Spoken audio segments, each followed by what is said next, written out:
Alors, dans cette vidéo, nous allons voir comment montrer qu'une relation est une relation d'équivalence et comment trouver les classes d'équivalence de cette relation. Ici, on nous disait qu'on munissait R2 de la relation R suivante. Si un couple XY est en relation avec un couple X',Y', cela est équivalent à dire qu'il existe un A et un B strictement positifs, tels que X' soit égal à AX et que Y' soit égal à BY. Et on nous demande tout d'abord de montrer que R est une relation d'équivalence, et après on retrouvera les classes d'équivalence de cette relation. Alors pour montrer que R est une relation d'équivalence, il faut montrer que la relation vérifie trois propriétés, et ce qu'on avait vu dans le cours, c'est que pour s'en souvenir, on prend trois lettres de l'alphabet qui suivent, qui sont R, S et T, qui sont trois lettres qui se suivent dans l'alphabet, qui signifient réflexive, symétrique et transitive. Donc il va falloir montrer que la relation R est réflexive, puis symétrique, puis transitive, les trois se montrent de manière indépendante. Alors, pour le premier, R, c'est réflexif. Qu'est-ce que ça veut dire que la relation R est réflexive? C'est-à-dire que un couple XY de R2 quelconque, ici on est sur R2, est en relation avec lui-même. Réflexive, c'est un petit peu l'effet miroir, c'est-à-dire que un couplet, puisqu'ici on est dans R2, est en relation avec lui-même. Donc comment montrer qu'un couplet XY est en relation avec lui-même? D'après la définition, ça voudrait dire qu'il existe A et B strictement positifs, tel que X' qui est ici X et Y' qui est Y, tel que X soit égal à AX et que Y soit égal à BY. Donc quels sont les A et B tels que X égale à X et Y égale BY? Donc je le note ici, il faut que X soit égal à AX et que Y soit égal à BY, avec A et B strictement positifs. De manière évidente, si je prends A égale 1 et B égale 1, j'aurai bien X égale à X et Y est égal à BY. Donc, ça veut dire que XY est bien en relation avec lui-même. Donc maintenant, au niveau de la rédaction, on va dire soit XY appartenant à R2. Donc, posons petit a qui est égal à 1 et petit b qui est égal à 1. À ce moment-là, on a x qui est égal à ax et y qui est égal à by, puisque x égale x et y égale y. Donc, xy est en relation avec le x', y' qui ici valent x et y. Donc xy est en relation avec lui-même, donc ça veut dire que R est réflexive. C'est au niveau de la rédaction. Pas trop de difficultés. Il faut bien penser à, ici, poser petit a qui vaut 1 et petit b qui est égal à 1, qui sont bien strictement positifs. On peut préciser bien sûr que a strictement positif et b strictement positif, donc les conditions sont bien vérifiées, et donc à ce moment-là, ma relation est bien réflexive. Maintenant, il faut montrer la symétrie. Qu'est-ce que ça veut dire que R est symétrique? Ça veut dire que si un couple XY est en relation avec X', Y', c'est équivalent à dire que le couple X', Y' est en relation avec le couple XY. C'est-à-dire que l'ordre n'a pas d'importance. Machin en relation avec truc, c'est équivalent à dire que truc est en relation avec machin. Donc, évidemment, pour montrer l'équivalence, on ne va pas montrer l'implication et l'implication réciproque, puisque par symétrie, si on montre l'implication, on montre directement l'implication réciproque avec un simple changement de variable.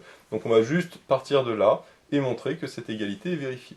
Donc ça, je le mets entre crochets, ça c'est ce qu'on veut montrer, donc ça on ne part pas de la conclusion. Et on va dire, soit un couple XY et un couple X', Y', donc soit XY et X', Y' appartenant à R2, tous les deux, tel que XY soit en relation avec X', Y'. Et moi, je vais faire tout un raisonnement pour montrer l'inverse, c'est-à-dire que X', Y' est en relation avec XY. Qu'est-ce que ça veut dire que XY est en relation avec X', Y'? Ça veut dire qu'il existe A strictement positif et B strictement positif, tel que X' soit égal à AX et que Y' soit égal à BY. Moi, ce que je vais montrer, c'est que X', Y' est en relation avec XY, c'est-à-dire c'est l'inverse, c'est-à-dire je vais montrer que X est égal à une constante strictement positive fois X', et que Y est égal à une constante strictement positive fois Y', c'est-à-dire je veux inverser ici le X' et le Y'. Pour ce faire, je vais tout simplement diviser par A, et ici diviser par B. Si je divise par A, ça me fait X est égal à X' sur A, j'ai inversé directement pour avoir un petit peu comme ici, Et là, j'ai y qui est égal à y' sur b. Et alors là, j'ai le droit parce que a et b sont strictement positifs, non nuls. Donc là, je peux préciser, car a différent de 0 et b différent de 0. Si c'était ici supérieur ou égal, ça ne marcherait pas. Et donc du coup, je peux écrire que c'est 1 sur a fois x' et y égale 1 sur b fois y'. Avec a strictement positif et b strictement positif, j'en déduis donc que 1 sur a est strictement positif, et 1 sur b est strictement positif aussi, du fait que a et b sont strictement positifs. Donc j'ai bien trouvé un petit a et un petit b, ici le a c'est 1 sur a, donc c'est un espèce de a', et ici le 1 sur b ça correspond à b, tel que x est égal à 1 sur a, donc le fameux a' fois x', et y est égal à 1 sur b qui est b' fois y', c'est-à-dire j'ai bien l'égalité ici qui est vérifiée. J'en déduis donc que le couple x', y' est en relation avec xy, c'est-à-dire j'en déduis que j'ai bien l'égalité ici, enfin la relation ici, qui est vérifiée. Et évidemment, de manière symétrique, la réciproque est vraie, donc j'en déduis que ma relation est bien symétrique. Donc ça, c'est pour la symétrie. Maintenant, pour la transitivité, cette fois-ci, il faut que je prenne 3 couples. Donc je vais d'abord écrire que signifie le T, donc la transitivité. La transitivité, c'est que si x, y est en relation avec x', y', et que x', y' est lui-même en relation avec un couple x', y', cela implique que xy est en relation finalement avec x', y'. C'est-à-dire que là, on a la transitivité. Donc ça veut dire que xy est en relation avec x', y'. Donc moi, je vais supposer ça, et je vais montrer ça. Donc là, je mets, supposons que xy est en relation avec x', y', et que x', y' est en relation avec x', y'. Et moi, je vais montrer ça, donc là, pour l'instant, je le mets entre parenthèses, parce que je ne l'écris pas, hein, ça c'est juste au brouillon, pour savoir ce que je dois montrer.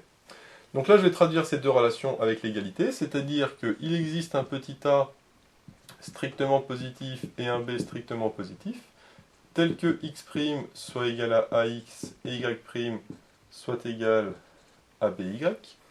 Et de la même manière, comme x', y' est en relation avec x', y', j'en déduis qu'il existe un a' strictement positif et un b' strictement positif, tel que, donc là cette fois-ci c'est x'' qui est égal à a'x' et y' qui est égal à b'y'. Donc ça, c'est juste l'égalité qui est là, sauf qu'attention, tous les xy sont remplacés par x', y', et le x', y' est remplacé par x', y'. Là, ce que je vais faire, c'est que je vais utiliser la deuxième égalité et réinjecter la première dans la deuxième. C'est-à-dire que je vais dire que x'' est égal à a' fois x' qui est égal à ax, et de la même manière, j'ai y' qui est égal à b' fois y', et y' c'est by, donc ici j'ai by. Maintenant, ce a' fois a, je peux l'appeler par exemple c pour changer, voilà, pour ne pas avoir trop de primes.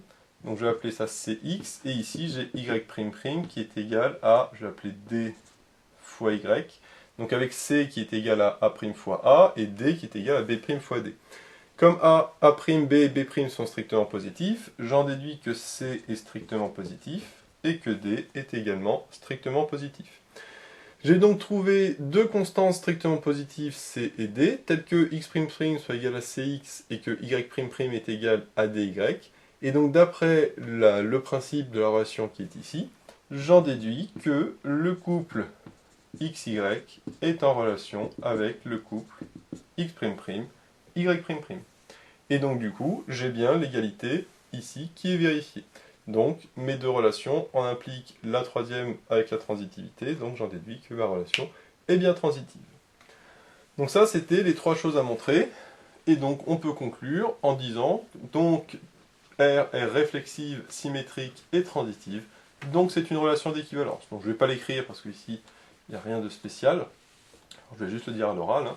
R est réflexive, symétrique et transitive, donc c'est une relation d'équivalence, ce qui démontre la première question.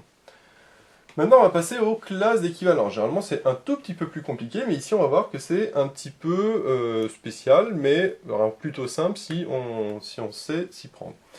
Ici, on demande la classe d'équivalence de 1, 0, de 0, moins 1 et de 1, 1. On va faire d'abord la première, puis après on verra pour les deux autres. Alors déjà, qu'est-ce que c'est la classe d'équivalence de 1, 0? La classe d'équivalence de 1, 0, c'est l'ensemble des xy appartenant à R2, parce qu'ici on est sur R2, tel que xy soit en relation avec 1, 0. Évidemment, on peut faire l'inverse, on peut dire que c'est l'ensemble des xy tels que 1, 0 soit en relation avec xy, puisque de toute façon, on a dit qu'elle était symétrique.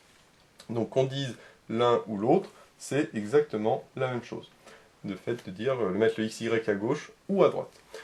Donc le but, c'est de trouver le x et le y. Alors, qu'est-ce que ça veut dire que xy est en relation avec 1, 0? On va plutôt ici, on va le voir, on verra après pourquoi, plutôt ici mettre que 1, 0 est en relation avec xy. Alors, on va voir pourquoi. Le fait que 1, 0 soit en relation avec xy, d'après la condition qui est marquée ici, ça veut dire qu'il existe petit a strictement positif et petit b strictement positif, tel que, alors x', attention, c'est celui du droite, c'est-à-dire le x, donc x est égal à petit a fois le x, qui est ici 1, donc x fois 1, et j'ai aussi y, qui est égal, donc attention, le y', c'est celui de droite, c'est-à-dire ici y, qui est égal à petit b, fois le terme de droite y du membre de gauche, qui est 0, donc b fois 0. Donc ça me donne finalement x qui est égal à petit a, et y qui est égal à b fois 0, c'est-à-dire b. On peut l'écrire sous forme de système éventuellement, ça peut être utile. Donc là, qu'est-ce que ça veut dire? Déjà, ça veut dire que y vaut 0. Donc là, il n'y a pas trop de choix. Et le x est égal à a, mais avec a qui est strictement positif. Donc si a est strictement positif, ici on peut prendre n'importe quel nombre strictement positif, il n'y a aucune autre condition. Donc ça veut dire que x appartient à R+, attention, étoile, parce que c'est strictement positif, donc c'est non nul, et comme c'est strictement positif, c'est R+, et comme y égale 0, bon là, il n'y a pas de difficulté particulière, c'est 0. Donc finalement, quels sont l'ensemble des couples xy tels que xy soit en relation avec 1, 0? Eh bien, c'est l'ensemble des x qui appartiennent à R+, étoile, et l'ensemble des y vaut 0, c'est-à-dire 0. C'est-à-dire que, finalement, xy appartient à l'ensemble R plus étoile, croix 0, que je mets entre accolades, puisque c'est un ensemble, quand on dit appartient, c'est un ensemble. Ici, le fois vient du fait que j'ai un x et un y. Le x appartient à R plus étoile, et le y appartient à l'ensemble qui contient 0, c'est-à-dire 0. Donc voilà pour la classe d'équivalence de 1, 0. Donc finalement, on peut dire que la classe d'équivalence de 1, 0, finalement, c'était bien égal à R plus étoile, croix, l'ensemble contenant uniquement 0. Bien sûr, réciproquement, je peux vérifier que cet ensemble est bien en relation, enfin n'importe quel élément de cet ensemble est bien en relation avec 1, 0, ça c'est évident, il n'y a pas besoin de le montrer. Donc ça démontre que la classe d'équivalence c'est bien R plus étoile, croix 0, parce que tous les éléments de cet ensemble sont en relation avec 1, 0. Maintenant, on va faire pour 0, moins 1. Alors pour 0, moins 1, c'est un petit peu le même principe. Donc c'est pour ça que je ne vais pas tout effacer. Ici, le fait que 0, moins 1, soit en relation avec xy, ça veut dire de la même manière qu'il existe un petit a strictement positif et un petit b strictement positif, tel que, donc à droite c'est toujours xy, par contre ici c'est 0, enfin c'est petit a fois 0, et ici c'est petit b fois moins 1. Puisque à la place de 1, 0, j'ai 0, moins 1.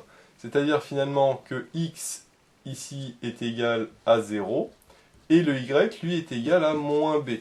Avec b qui est strictement positif, donc moins b strictement négatif, donc ça veut dire que le y qui vaut moins b appartient cette fois-ci à R moins étoile, c'est-à-dire moins l'infini, 0, ouvert. Donc là, c'est un peu le même principe.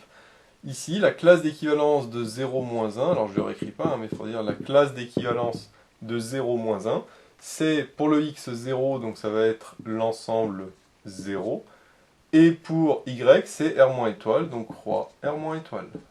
On peut aussi écrire moins l'infini 0, avec 0 crochet ouvert. Donc on voit ici la différence entre le 1, 0 et le 0, moins 1. La seule différence, c'est ici au niveau de l'égalité, j'ai pas 1, 0, mais 0, moins 1. Ce qui revient cette fois-ci à avoir x qui vaut 0, donc l'ensemble contenant uniquement 0. Y est égal à moins b avec b strictement positif, donc moins b strictement négatif, c'est-à-dire R moins étoile. Et enfin, pour 1, 1, la petite différence ici, ça va être que c'est 1, 1 qui est en relation avec xy. Donc là, je vais prendre 1, 1. Si je prends 1, 1, ici, je remplace par 1, comme tout à l'heure. Et donc, j'ai finalement x qui est égal à petit a et y qui est égal à petit b. Donc cette fois-ci, y égale b avec b strictement positif, donc c'est-à-dire r plus étoile. Et j'ai x qui appartient, lui aussi, à r plus étoile. C'est-à-dire que la classe d'équivalence de 1, 1, finalement, c'est r plus étoile, croix, r plus étoile. D'accord, c'est l'ensemble des couples xy tels que le x appartient à r plus étoile et le y appartient à r plus étoile. Donc voilà pour les classes d'équivalence de 1, 0, 0, moins 1 et 1, 1. Et après on trouvera les classes d'équivalence de R. Alors, avant de trouver les classes d'équivalence de R, j'ai juste fait une petite remarque. Pourquoi est-ce que, par exemple ici, j'ai dit 1, 1 en relation avec xy et pas un xy en relation avec 1, 1, ce qui revient même, parce qu'on a dit que c'était symétrique. Ben, la petite différence, c'est que si je fais ça, je vais avoir ici l'inverse, c'est-à-dire que, comme c'est x', y', donc les membres de droite qui sont à gauche de l'égalité, j'aurai ici 1, 1, et c'est ici que j'aurai x et y. Donc, c'est possible, mais si je veux trouver x et y, ça veut dire que x est égal à 1 sur petit a, et y est égal à 1 sur petit b. Alors, ça ne change rien au fait que x appartient à plus étoile, parce que a est toujours strictement positif, donc 1 sur a aussi. Et pareil pour y. La seule difficulté ici, c'est que ça ne sert à rien d'avoir 1 sur a et 1 sur b, puisque de toute façon, tout à l'heure, en faisant l'inverse, on avait petit a et petit b, ce qui est quand même beaucoup plus simple. Donc voilà un petit peu la différence par rapport à tout à l'heure, par rapport à le fait d'avoir xy en relation avec 1, 1 et non pas l'inverse. Et de la même manière, si on fait ici, pour le premier par exemple, 1, 0, ça ferait que ici on remplace par 0. Là par contre ça ne change rien, dans le sens où by est égal à 0, c'est-à-dire b égale 0, y égale 0, sauf que comme b est strictement positif, j'ai forcément le y qui vaut 0. Donc on retrouve ce qu'on a vu tout à l'heure, c'était que pour le premier cas ici, j'ai y qui vaut 0, et de la même manière, pour le deuxième, c'est le x qui vaut 0. Sauf que, tant qu'à faire, plutôt que en plus d'avoir à faire le raisonnement b est strictement positif, donc c'est le y qui vaut 0, ça ne sert à rien. Donc on voit ici que c'était beaucoup plus intelligent de faire dans l'autre sens. C'est-à-dire de mettre le xy à droite. Alors maintenant, pour trouver les classes d'équivalence, eh bien on va s'inspirer de ce qu'on vient de voir ici. C'est-à-dire des classes d'équivalence de 1, 0, 0, moins 1 et 1, 1. Parce que ce qu'on a vu, c'est que à chaque fois, on a toujours un ensemble avec un fois, puisque de toute façon c'est x et y, et d'un côté, on a soit r plus étoile, soit r moins étoile, soit l'ensemble contenant uniquement 0. Et pareil pour le deuxième. C'est-à-dire soit R plus étoile, soit R moins étoile, soit l'ensemble contenant 0. Alors attention, là on a fait pour 3 cas, bien sûr, il pourrait y avoir plus de cas. Sauf que ce qu'on a vu, c'est le fait d'avoir 1, on pourrait très bien avoir 2, 3, 4, ou moins 1, moins 2, moins 3, moins 4, ce serait exactement le même résultat. C'est-à-dire que, si on prend un couple XY, ce qu'on a vu, c'est que de toute façon, si le X ou le Y valent 0, de toute façon, à ce moment-là, ce sera 0 pour le X et le Y. Quand je dis XY, hein, c'est à chaque fois l'élément de la classe d'équivalence que l'on considère. Si par contre le X est strictement positif, on aura R plus étoile, et si le X est strictement négatif, on aura R moins étoile, et pareil pour le Y. L'idée, c'est que ce X, il peut appartenir soit à R plus étoile, soit à R moins étoile, soit il vaut 0. Et ça, c'est bien 3 possibilités distinctes, puisque si je réunis les 3, ça me donne bien R, et c'est un ensemble disjoint. Donc là, j'ai 3 possibilités pour X, mais de la même manière, j'ai 3 possibilités pour Y, R plus étoile, R moins étoile, et 0. Parce que mon élément Y, pareil, il est soit strictement positif, soit strictement négatif, soit il vaut 0. Et à ce moment-là, je vois que j'ai 3 possibilités pour le X et 3 possibilités pour le deuxième. Donc, ça me donne normalement 3 x 3, c'est-à-dire 9 classes d'équivalence. Alors, sachant que, attention, on peut dire 9 parce que les deux éléments ici sont à caractère disjoint. C'est-à-dire que si on regarde la relation, le x' ici ne dépend que de x et le y' ne dépend que de y. Et le petit a et petit b, de toute façon, eux sont indépendants, donc ce qui fait que le x' d'ici ne va dépendre que du x, et le y' ici ne va dépendre que du y. Moi, comme je cherche justement les valeurs de x' et y', les valeurs possibles de x' et y', et ben, les valeurs possibles de x' ne vont dépendre que de celles de x, et les valeurs possibles de y' ne vont dépendre que de celles de y. Ce qui fait que comme j'ai 3 possibilités pour x, j'aurai 3 possibilités pour x', et 3 possibilités pour y me donnent 3 possibilités pour y'. J'en déduis donc que j'ai 3 fois 3, c'est-à-dire 9 possibilités en tout, et donc normalement 9 classes d'équivalence. Attention, après à vérifier bien sûr, mais apparemment j'aurai 9 classes d'équivalence. Donc, ce qu'on peut faire, on va représenter, c'est sous forme de schéma, parce que ça va être beaucoup plus simple. Vu qu'on est dans R2, on va pouvoir faire dans R2. Donc avec ici x et ici y. Donc ce qu'on vient de dire, c'est que si le x appartient à R plus étoile, le x' appartient à R plus étoile, et si y appartient à R moins étoile, le y appartiendra aussi à R moins étoile, de la même manière pour R moins étoile et de la même manière pour 0. Donc finalement, j'ai 9 classes d'équivalence. Alors d'abord, je vais les écrire, et puis après, on va les écrire, les représenter sous cette forme de schéma. Donc on a dit qu'on a soit R plus étoile avec R plus étoile, ou R plus étoile avec R moins étoile, ou R plus étoile avec l'ensemble 0. Donc ça, c'est si x est strictement positif. Maintenant, et alors bien sûr ça c'est pour le cas où x est strictement positif, avec ici le cas où y est strictement positif, le cas ici où y est strictement négatif, et le cas ici où y est égal à 0. De la même manière, si x est strictement négatif, j'aurai à chaque fois ici R moins étoile, R moins étoile, R moins étoile, et ici, pour y, j'aurai soit R plus étoile, soit R moins étoile, soit l'ensemble constitué de 0. Donc ça, c'est dans le cas où x est strictement négatif. Ça, c'est quand y est strictement positif, y strictement négatif, y égale 0. Et enfin, le dernier, c'est si x est égal à 0. À ce moment-là, j'aurai à chaque fois, attention, l'ensemble 0. Hein. C'est pas juste 0, c'est l'ensemble contenant 0. Avec soit R plus étoile, soit R moins étoile, soit ici 0. Et donc là, j'ai bien mes 9 classes d'équivalence. 1, 2, 3, 4, 5, 6, 7, 8, 9. Pour vérifier que on a bien toutes les classes d'équivalence, on sait que si on fait l'union de ces classes d'équivalence, c'est une union disjointe qui doit représenter normalement l'ensemble des possibilités, c'est-à-dire R2. Alors ici, qu'est-ce que c'est R plus étoile, croix R plus étoile? Ça veut dire que le x est strictement positif et le y est strictement positif. Donc x strictement positif et y strictement positif, c'est la partie qui est là, c'est le quart de plan supérieur droit. Attention, sans prendre en compte les axes, parce que comme c'est étoile, ça veut dire que ça ne vaut pas 0, donc c'est sans les axes. Maintenant, quand x strictement positif et y strictement négatif, par contre là c'est ici, j'ai toujours x strictement positif, mais le y strictement négatif, donc encore une fois c'est le quart de plan droite, mais uniquement, mais sans les axes ici. Maintenant, quand R plus étoile et quand y vaut 0, ça par contre c'est l'axe qui est ici, parce que quand y vaut 0, c'est l'axe, et R plus étoile, c'est là aussi. Donc j'en déduis que 3, ça correspond à la partie de l'axe qui est ici, donc la moitié de l'axe des abscisses. Je vais aller un petit peu plus vite pour les autres. R moins étoile, R plus étoile, c'est le quart de plan qui est ici. Parce que là, je suis en x strictement négatif, donc je suis à gauche. Là, quand le y est strictement négatif, j'ai l'autre quart de plan, le quatrième quart de plan qui est là. Et R moins étoile croix 0, là, cette fois-ci, c'est la partie... Alors par contre, j'ai 1, 2, 3, donc 4 et 5. Et ici, la partie R moins étoile croix 0, c'est la partie de l'axe qui est ici, donc le demi-axe gauche de l'axe des abscisses. Attention, encore une fois, sans prendre le 0, parce que c'est étoile. Maintenant, quand le x vaut 0, donc là, cette fois-ci, c'est l'axe vertical, avec le y positif, donc ça va être la partie supérieure de l'axe des ordonnées.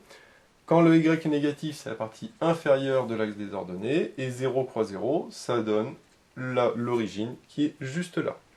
Et là, j'ai bien une partition de mon plan R2, puisque j'ai les 4 quarts de plan sans les axes, et si je rajoute à chaque fois les demi-axes ici, mais sans prendre le 0, mais qu'en plus, en 9, je prends l'origine, à ce moment-là, j'ai bien une union qui va me donner tout le plan, et en plus c'est une union disjointe, puisque l'intersection de chacun de ces ensembles est égale à l'ensemble vide.